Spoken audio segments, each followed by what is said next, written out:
Have you ever found yourself running out of things to say in a conversation? It happens to the best of us, and it's often due to a lack of understanding the dynamics of conversation flow. Let's delve a little deeper into this topic.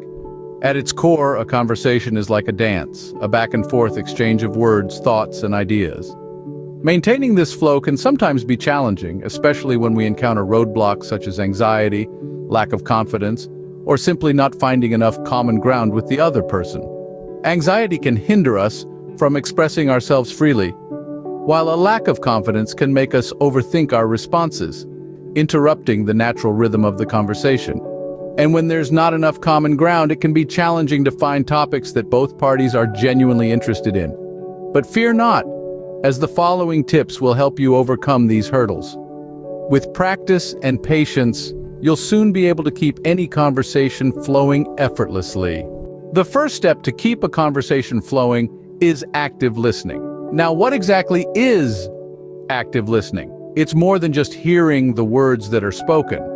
It's about showing genuine interest in what the other person is saying, understanding their point of view, and responding in a way that makes the conversation more engaging. This involves paying full attention to the speaker and not just waiting for your turn to talk. Here's a tip. Use nonverbal cues like nodding your head or maintaining eye contact. These signals show that you're fully engaged and invested in the conversation. But remember, these cues should come naturally and not feel forced. Moreover, paraphrasing or repeating back what the speaker has said in your own words can validate their thoughts and show that you understand their perspective. Active listening is not just about hearing, but understanding and responding. It's about building a connection that keeps the conversation flowing. Now on to the art of asking open-ended questions. These are the types of questions that unlock the doors of communication. They're not yes or no questions, but rather they invite a story, an opinion, a connection. They're questions that start with who, what, where, when, why, and how. Imagine you're at a networking event. Instead of asking, do you enjoy your job?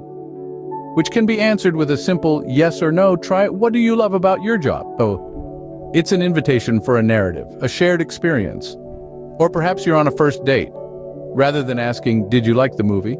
Which might end the conversation prematurely, inquire, what did you think about the movie's message? This could spark a meaningful conversation about values, tastes, and perspectives. Remember, a good question can open up a conversation immensely. Sharing is caring, especially when it comes to conversations. You see, sharing personal stories or experiences can truly enrich a conversation. It's like adding a dash of your favorite seasoning to a meal. It just brings out the flavor. But how do you share without overshadowing the other person's input? Well, it's all about striking a balance. If someone mentions their love for hiking, for example, you could chime in with a story about a memorable hiking trip you once had. This not only shows that you're engaged in the conversation, but it also gives them a chance to learn something new about you. However, it's crucial to remember that the conversation isn't a competition. You're not trying to one-up their stories. Instead, you're creating a shared space of understanding and connection. So let your experiences naturally weave into the conversation. But always remember to give the other person room to share as well. A balance between sharing and oversharing keeps the conversation engaging. Ever heard of the Ford technique? No? Well, sit tight, because this little acronym might just become your new best friend in the world of conversation. Ford stands for family, occupation, recreation, dreams. These are 4 broad categories that most people have opinions on, experiences with, and are generally comfortable discussing.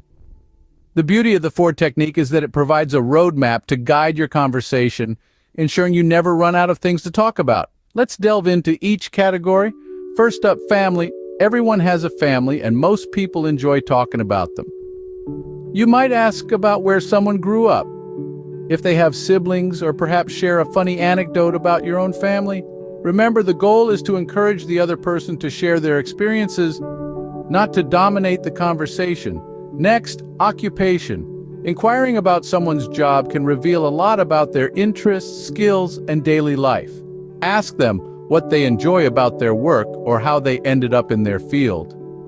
If you're talking to someone you know is unhappy in their job, Steer the conversation towards what they'd like to do instead. Recreation is all about hobbies and interests. Ask what someone does in their free time or what they enjoy doing on the weekends. Sharing your own hobbies can also spark a connection, especially if you find common ground. Finally, dreams. This is a chance to delve deeper and learn about someone's hopes and ambitions. Ask about their dream vacation or where they see themselves in 5 years. Be genuine in your interest and supportive of their dreams.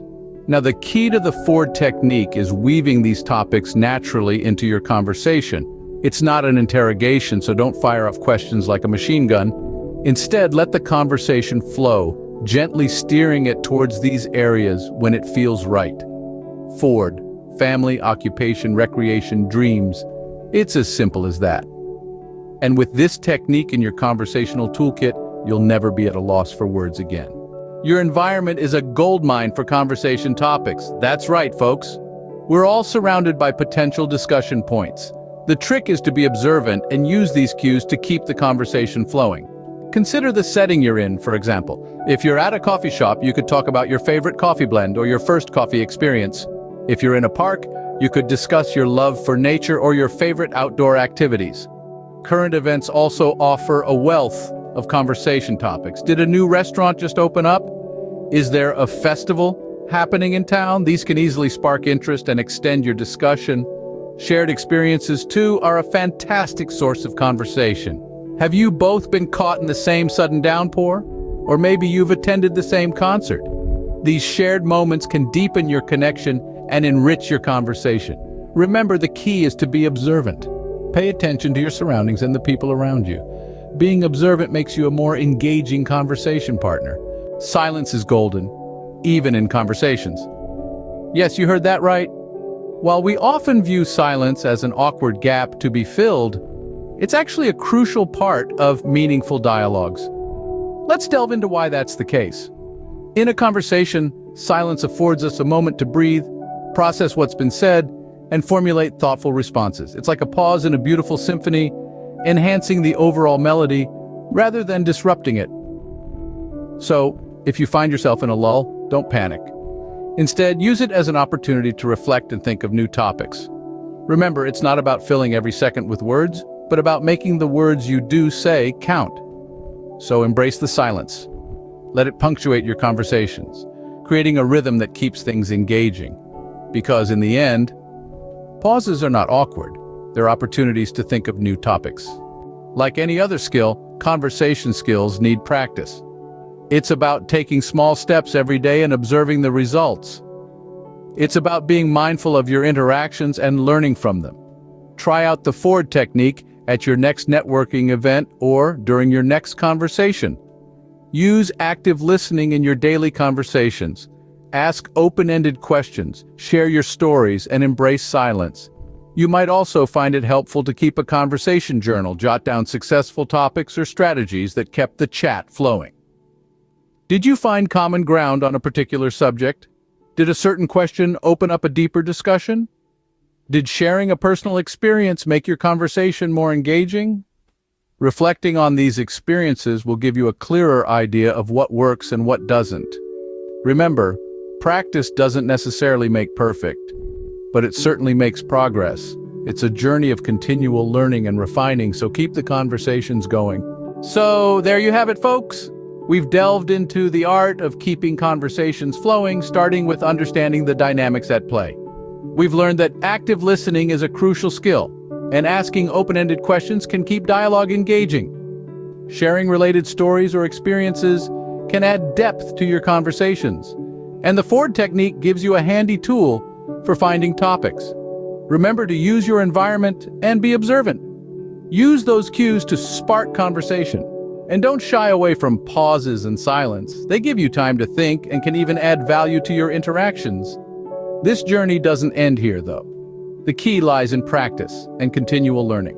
So apply these tips in your daily interactions and keep refining your conversation skills. If you found this video helpful, consider becoming a PsycheSeeker and comment below on your experiences or additional tips. And remember to like and subscribe for more content. Before we wrap up, we have one more thing to share with you. Below the screen, you'll see the like, share, and subscribe buttons. If you found our content valuable, we'd appreciate your support by clicking on them. This not only helps the PsycheSeek community grow, but it also allows us to continue creating insightful content for you. And remember, the journey of mastering conversation skills doesn't stop here. Stay tuned for more content that will help you become a more effective communicator.